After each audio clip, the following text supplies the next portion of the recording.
everyone, it's Duchess. It's impossible to forget certain memories, sights, or sounds from childhood.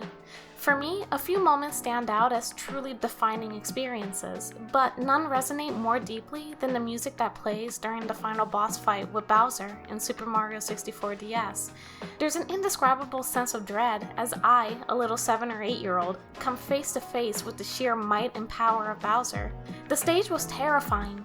A collapsing platform that falls into the shape of a star, making that final grab of Bowser's tail and spin onto one of the spikes agonizingly difficult to execute. I failed time and time again, never able to land that final hit. I was so frustrated that I gave up on that fight and spent the next several years perfectly content playing only in Bob-omb Battlefield and Snowman's Land. That was the magic and appeal of Super Mario 64 DS for me while I was growing up, even though it may be slightly different from what those who grew up with the original version were familiar with. The game was a second home, a place I could return to time and time again, where the familiar music and sights would sweep me back into a meticulously crafted world that captivated my heart from the moment my parents brought home a copy from Toys R Us. Today, I'm going to discuss the enduring appeal of Super Mario 64 and how it forever changed what a 3D game could be. From its groundbreaking level design and intuitive camera system to its memorable soundtrack and beloved characters, Super Mario 64 set new standards in the gaming industry. We'll explore the elements that made it a timeless classic and examine its lasting legacy on modern 3D games. We can all agree that the core element that makes a Mario game truly feel like Mario is the level design. I can only imagine the challenge faced by Nintendo's team, who were already experts in 2D programming, but now found themselves breaking new ground in the 3D landscape. I'm sure there's a lot more to that story than I'm touching on, but that's not what this video is about. Instead, I want to talk about what the level design meant to me as a kid while playing through the game. I was absolutely enthralled by the sheer variety of stages and secrets waiting to be discovered. There was this powerful sense of freedom knowing I had an expansive world at my fingertips, just begging to be explored.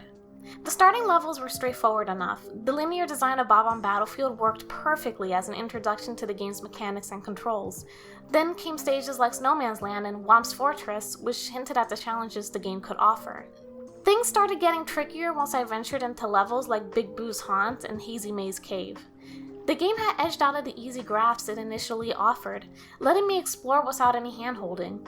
By this point, the game had turned into a test of skill, and the only way to move forward was by repeating the tough sections over and over until I finally got them right. A real shift in difficulty arrived around the second Bowser boss fight, and it only intensified from there. The game seemed to assume that if I've made it this far, I was some kind of platforming expert, but in reality, I was far from it. This sudden rise in difficulty was both exhilarating and frustrating. It pushed me to learn, to be patient, and ultimately to appreciate the rewarding feeling that came with overcoming each challenge.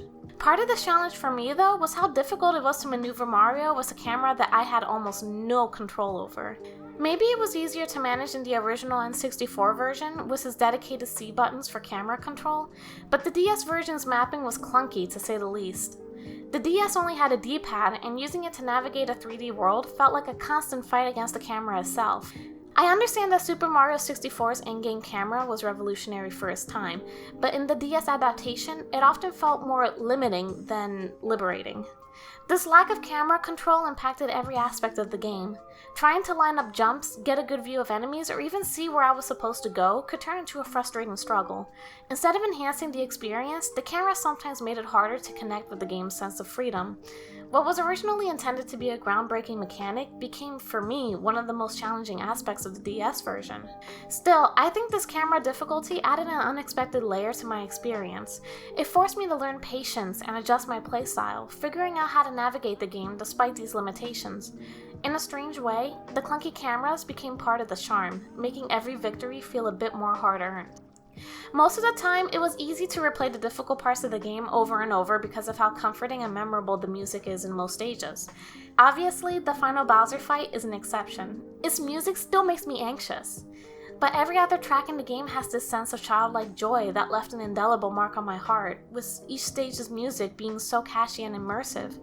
Everything feels just right. Each piece fits perfectly in the stage. Bob-omb Battlefield has that let's get started and learn the game vibe, while Jolly Roger Bay carries a calming ambience that brings the underwater world to life. Nothing feels out of place in this game, and the music plays a huge part in creating that experience. The world of Super Mario 64 is also filled with a ton of intriguing characters that sometimes leave me wondering why they're even there. Peach, of course, is the driving force of this adventure, so she makes sense, alongside Mario. But I always found it strange that no other heroes were added until the DS version. Aside from Yoshi, who is more of an Easter egg than anything in the original release, there's no option to play as anyone but Mario. I think the idea of making Luigi playable might have been scrapped due to technical limitations, but I could be wrong. So what do you guys think? Let me know in the comments if you know more about this. Then there's Toad in nearly every stage and room in Peach's castle. Toad is just there. Growing up, I used to watch this walkthrough channel called Super Skyrimy. His videos were my go-to for getting through tough spots, and his commentary was hilarious. He often joked about how Toad was just a lazy slouch who never left the room. And he's kind of right. It's such an odd feature that there's a Toad in nearly every corner of the game just hanging out without doing much. He usually just shares hints about gameplay that are almost always obvious by the time a player reads them. But Super Skyrimy's funny observations and humor from the late 2000s and early 2010s always kept me entertained. It's a shame his YouTube channel isn't active anymore. I checked recently, but it seems he's moved on and is focusing primarily on streaming content. So at least I know where to find him. One part of the game I used to practically live in was those hidden races inside Peach's castle, a feature that's unforgettable on its own. These races took place in hidden paintings around the castle, leading to these black void-like areas where the only ground was the floating racetrack. I mean, seriously, how does a room in a castle end up with an infinite abyss beneath a floating racetrack? I'm no expert in math or physics, but that's just ridiculous. But anyway, that floating track had this catchy cowboy tune playing in the background that really amped up the excitement. It actually sounds a lot like the racing song from Ocarina of Time. Anyone else ever picked up on that? As bizarre and maybe a little unsettling as it is to have this random rodeo-style tune in such a strange setting, somehow it works. That's that Mario magic. In the end, Super Mario 64 is a core memory from my childhood, a place I can always return to. From the unforgettable music to the quirky characters and all the endless challenges, this game managed to leave a lasting mark that few others ever have. Despite the clunky controls and sometimes frustrating camera, every moment spent in this world felt worth it. Each stage, secret, and hard-earned star is etched in my mind like pieces of a nostalgic puzzle. Looking back now, I realize that the magic of Super Mario 64 isn't just in the gameplay, it's in how it made me feel. It taught me patience, persistence, and sometimes the joy of exploring, even if it means failing along the way, is what really matters. This game set a bar for what 3D gaming could be, not just in terms of design, but in creating a world that felt alive and inviting. As much as gaming has evolved, there's something timeless here, something that keeps calling me back. And honestly, I don't think I'll ever stop answering.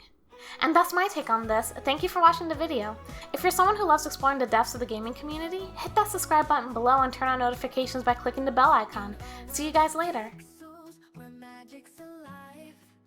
Touch just brings the joy. It's where dreams